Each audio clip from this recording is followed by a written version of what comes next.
And now for our feature presentation.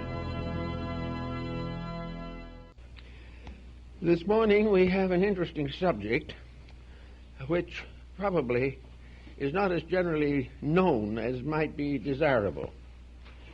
In antiquity, the first sciences to be developed were mathematics, astronomy, and music. In various ways, in various degrees, in various modes, these ancient forms have been disseminated throughout the entire world. From the most primitive people to the most exalted, psalms, rhythms, and various artistic pursuits have developed and gradually risen to the degree of fine art and classical music. Mathematics was the beginning of it all. And the mathematical symbols, as developed by the Pythagoreans, probably derived from India, was the science of organization. It made possible a classification, an integration of all of the different forms of phenomena in nature.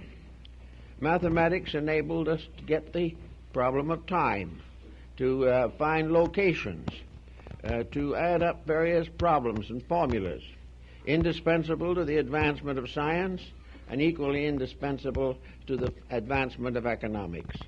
So mathematics was really a wonderful development. We do not know who actually originated it or the first great mathematician, but we suspect it may have been developed either in India or ancient Egypt.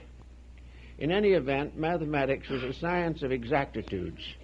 It lifted things out of doubt and generality and resulted in a formation or a formularization of knowledge which has continued to support our various activities from a very remote time. Now, astronomy was not possible until mathematics came along.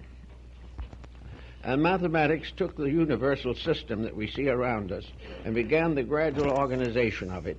That is, it did nothing to change the system, but to organize our concept of the system.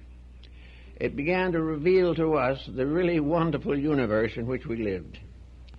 It's gradually revealed to us that things were not accidental, that there were laws and rules governing practically every procedure and function of the universe. The combination, therefore, of mathematics and astronomy, added together, formed what has been called astrotheology. That is, religion based upon the supporting evidence of nature. In other words, it was possible to decide certain values, moral and otherwise, because of their symbolic place in the natural world around us. We began to realize, for instance, the very simple fact that there aren't many accidents in the functions of universal law. We began to realize the effects that follow causes, and also the timing of cycles. We began to develop the theory of protecting agriculture through knowing the seasons and all the different forms of planting and reaping came to our attention and were integrated into a pattern. It all added up to one simple fact. We were living in a wonderful universe ruled by something.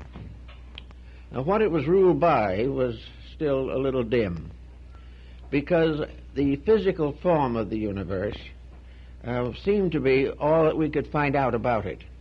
But gradually there came to the realization of these people that the physical universe was a symbol, that the processes which exist and make the universe a symbol are invisible. And gradually, out of the contemplation of visible things, we began to recognize the need for invisible forces behind these things. We could see bodies, but we couldn't see the life in them. But we could find out something about it by watching its effects in the material world. We could not control completely our integration of the vastness of the universe, but we were able to gradually create a series of laws by which we could obey the simple phenomena of life. And out of this research, this thoughtfulness of primitive people, we have the moral code.